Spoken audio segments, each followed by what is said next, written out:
Bonjour à tous, je m'appelle Camille Hélène, je suis étudiante en première année de BUT GEA et j'ai réalisé cette présentation pour vous aider à comprendre comment nous pouvons utiliser l'intelligence artificielle dans la gestion de projets. Je serai donc votre guide tout au long de la présentation. Dans un premier temps, nous verrons quelles tâches de la gestion de projet nous pourrons automatiser grâce à ChatGPT. Dans un second temps, nous verrons comment nous pouvons réaliser le prompt de commande à ChatGPT. Et dans un troisième temps, quel sera le résultat obtenu et les bénéfices que nous en tirerons. Donc premièrement, quelle est la tâche de la gestion de projet que j'ai choisi d'automatiser ? En effet, la création d'un projet passe par de multiples tâches. Nous devons tout d'abord déterminer le contexte, les enjeux et les objectifs du projet. Puis ensuite, nous devons déterminer les activités et les sous-tâches de ces activités. Ensuite, nous devons élaborer les jalons, c'est-à-dire les dates à laquelle les activités et les tâches devront être réalisées.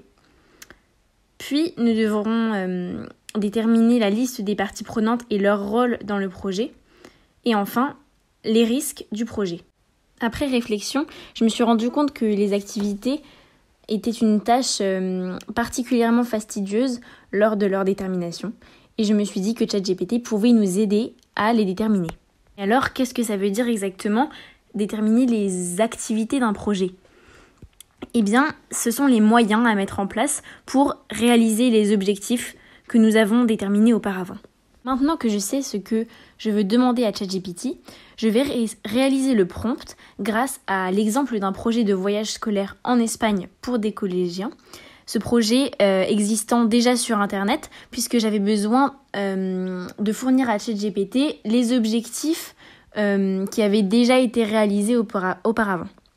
La première étape du prompt, c'est donner le rôle que va tenir ChatGPT. Donc ici, je lui dis qu'il est un expert gestionnaire de projet. Ensuite, je lui donne le contexte, c'est-à-dire quel projet il prépare. Ici, il prépare le projet de voyage scolaire en Espagne pour des collégiens. Et je lui dis ce qu'il a déjà réalisé avant. Ici, ce sont les objectifs du projet et les objectifs secondaires qui en découlent. Je lui donne donc ensuite tous ces objectifs que j'ai pu trouver sur le PDF en ligne du voyage scolaire. Ici, on a une capture d'écran donc, du PDF avec, on voit bien les objectifs pédagogiques dans un tableau avec les objectifs secondaires. Et tous ces objectifs, je vais donc les fournir à ChatGPT. Donc ensuite, je ne vais pas détailler, mais on voit tous les objectifs que j'ai répertoriés à partir des tableaux du projet. Donc là, c'est uniquement pour l'exemple. Je reprends donc la troisième étape du prompt. On donne la tâche que ChatGPT doit effectuer. Donc, il doit déterminer les moyens opérationnels qui seront employés pour répondre à chaque objectif secondaire. Puis, on lui dit qu'il doit réaliser un tableau par objectif pédagogique. On avait pour le voyage en Espagne 5 objectifs pédagogiques, donc on aura 5 tableaux. Et je lui précise évidemment ce qu'il doit y avoir dans chaque colonne. Et ensuite, je lui donne une dernière précision, que les objectifs secondaires doivent être rédigés en entier, puisque lors de mon premier essai, il avait raccourci les objectifs secondaires. Et que les moyens opérationnels devaient être précis, puisque le projet est concret.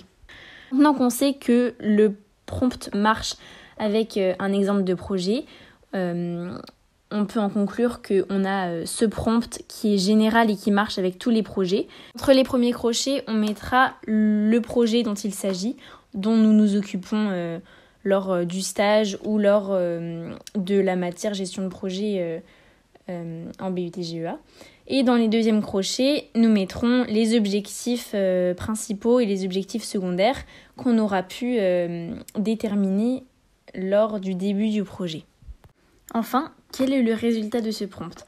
On reprend l'exemple du voyage en Espagne et le résultat qu'on a obtenu sur ChatGPT, on peut remarquer qu'il est très similaire au résultat du PDF du projet qui avait déjà été réalisé. Donc cela signifie que le prompt va marcher pour tous les projets et qu'il va pouvoir vous aider grandement si vous faites de la gestion de projet, que ce soit en stage ou lors de la matière gestion de projet au BUT GEA. C'est un gain de temps énorme. Évidemment, il faut forcément revérifier ce que ChatGPT dit pour que ce soit bien en accord avec vos idées à vous, puisque évidemment, il ne va pas forcément retranscrire ces idées de la manière dont vous les voyez. Pour conclure, vous avez maintenant toutes les cartes en main pour réussir, mais surtout gagner du temps lors de la gestion de vos projets. Sentez-vous libre d'utiliser le prompt qui se trouve justement dans la diapo 24. Merci de votre écoute et bonne chance à vous.